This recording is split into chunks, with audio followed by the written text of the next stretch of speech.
Salam sejahtera, terima kasih karena bersama dengan saya di Nazilin Unity Channel. Perikatan Nasional, parti paling bergolak sekarang, gabungan paling bergolak sekarang. Perkara pertama yang menyebabkan andaian penganalisis politik Perikatan Nasional bergolak ialah apabila Parti PAS melalui Bendahari Agung Perikatan Nasional Dr. Syamsuri yang telah pun letak jawatan secara tiba-tiba, dan beliau pula menyatakan memetik kepada kata-kata seorang pemain legenda bola keranjang Amerika Syarikat, yaitu melakukan perkara yang tepat walaupun kecil tepat pada waktunya, membawa maksud dan membawa kepada kemenangan yang sebenar. Selain daripada itu, menjadi tanda tanya juga apabila Wan Faisal tampil merayu supaya PAS tidak membakar kelambu karena marahkan nyamuk. Menjadi persoalan juga ialah siapa nyamuk, siapa kelambu. Hari ini dalam dalam Parti Perikatan Nasional, Gabungan Perikatan Nasional, ada satu-satunya komponen yang bukan Melayu di dalam itu, yaitu Parti Gerakan. Seperti yang kita tahu, Partai Gerakan boleh katalah hanya menumpang di Perikatan Nasional karena tidak mempunyai kekuatan yang sebenar dan tidak mempunyai kerusi yang banyak. Selain daripada itu, Partai Gerakan dilihat tidak mampu menyaingi kekuatan parti-parti yang lain di luar Perikatan Nasional seperti MIC, MCA, dan jauh sekali DAP.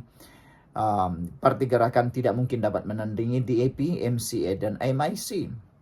Ada penganalisis politik bahkan menerjemahkan Gerakan sebagai parti yang diam-diam saja, yang hanya menumpang dan berlindung di Perikatan Nasional, tetapi kelihatan tidak relevan pun di sana, kata mereka.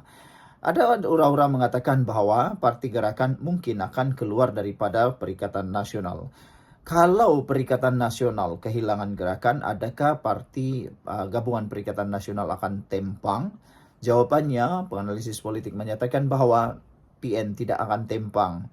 Meskipun Gerakan keluar daripada Perikatan Nasional, tiada apa-apa yang akan berlaku. Kata netizen, pengulas politik, kata mereka, Gerakan ada di Perikatan Nasional sama ada ataupun tiada dalam Perikatan Nasional, tidak membawa apa-apa maksudnya, kau keluar pun tiada masalah, kau berada di sana pun tiada masalah. Itu yang dinyatakan oleh para penganalisis politik. Walau bagaimanapun, satu ura-ura kabar angin menyatakan bahwa Gerakan mungkin akan keluar Perikatan Nasional sedang bertiup kencang. Adakah ini akan menjadi benar? Adakah berita kabar angin itu boleh jadi benar? Karena di Malaysia, jangan silap, di Malaysia kabar angin selalu jadi benar, kabar yang benar selalu jadi kabar angin. Lihat sajalah pelantikan yang terkini, berita-berita politik yang terkini. Mula-mula hanya kabar angin, lama-lama jadi kabar yang benar. Hari ini sekali lagi Gerakan tampil mengemukakan keputusan terkini parti itu sama ada mau keluar daripada Perikatan Nasional atau tidak. Dominic Lau, Presiden kepada Parti Gerakan, menafikan dakwaan tersebut bahwa Perikatan Nasional mahu keluar daripada PN.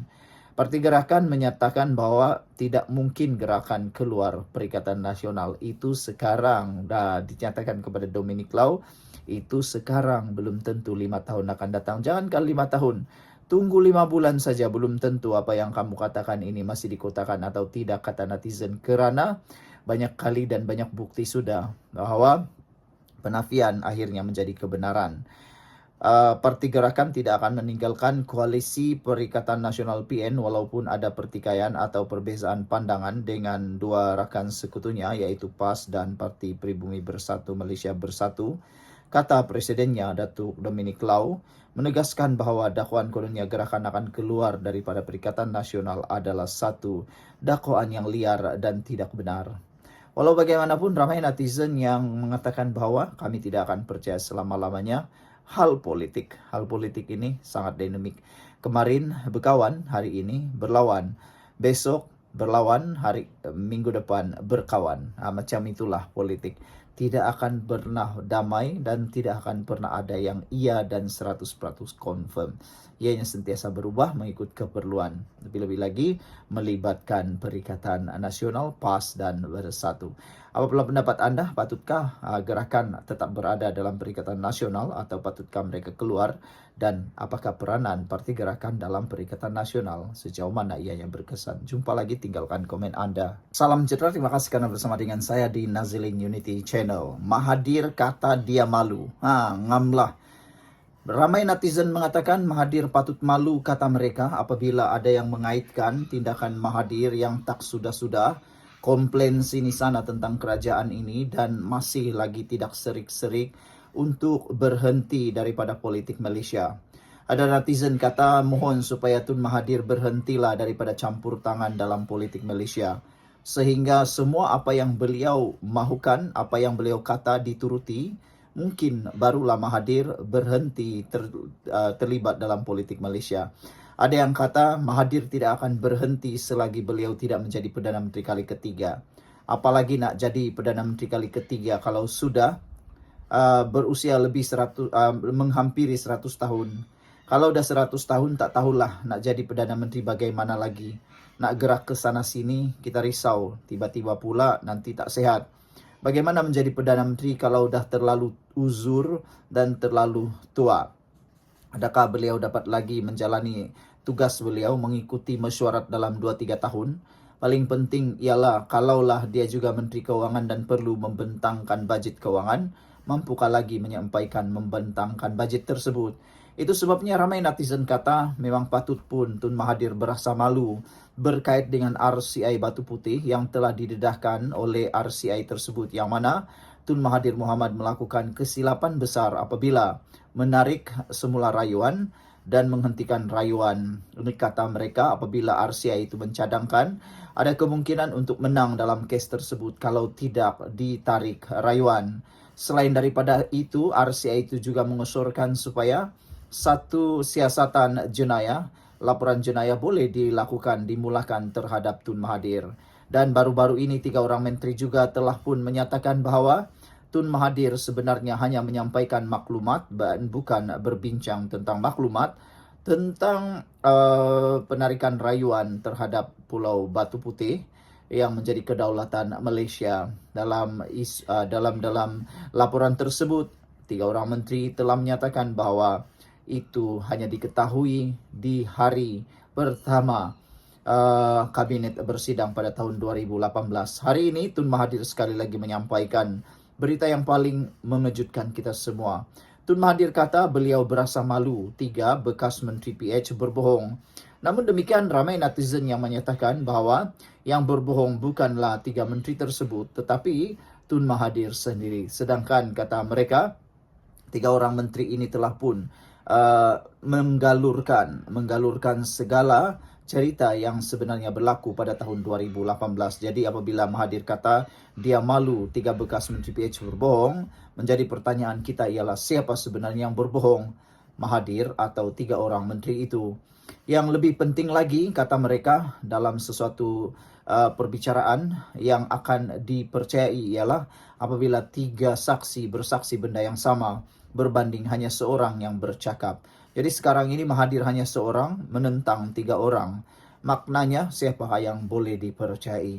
Dr. Mahathir Mohamad menyatakan rasa malunya kerana pernah mempunyai menteri yang berbohong ketika dia menerajui kerajaan PH pada 2018.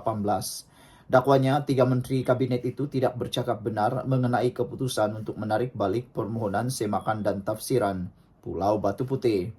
Ada yang menyatakan kalau betullah 3 orang menteri ini bohong, mereka mahu supaya Tun Mahathir menyaman saja 3 orang menteri ini. Dan kalau betullah Mahathir rasa dia telah dihianati, saman saja 3 orang menteri tersebut. Ataupunkah Mahathir pula yang disaman 1 triliun ringgit senilai dengan Batu Putih? Entah macam mana minit mesyuarat kabinet bocor dan minit kabinet menunjukkan bahawa dakwaan 3 menteri itu tidak benar, bohong katanya. Saya berasa malu kerana orang ini duduk bawah saya dulu semasa kabinet saya tetapi berbohong, kata Mahathir lagi. Bekas Perdana Menteri berkata demikian merujuk kepada kenyataan bekas timbalan Perdana Menteri, Menteri Pertahanan dan Menteri Pengangkutan mengenai RCI yang telah dinyatakan sebelum ini. Terdahulu, Suruhanjaya Siasatan Diraja RCI bagi mengkaji pengendalian kes kedaulatan Batu Putih, Batuan Tengah dan Tubir Selatan mengusyurkan siasatan jenayah boleh dimulakan terhadap Mahathir. Apabila komen anda semua untuk kali ini, jangan lupa tinggalkan komen anda, tekan butang subscribe. Apa pula pendapat anda tentang masa depan politik Mahathir? Adakah tepat untuk mengatakan ini masanya untuk Mahathir berhenti daripada politik Malaysia? Karena kata Mr. Sakau, saya berpendapat RCI bukannya kabinet berpendapat. Greg Kancil 2336 kata, kau patut lebih malu merujuk kepada Mahathir kerana mencipta rekod dunia, satu-satunya pemimpin negara dalam dunia ini yang menjatuhkan kerajaan dia sendiri, kata Greg Kancil.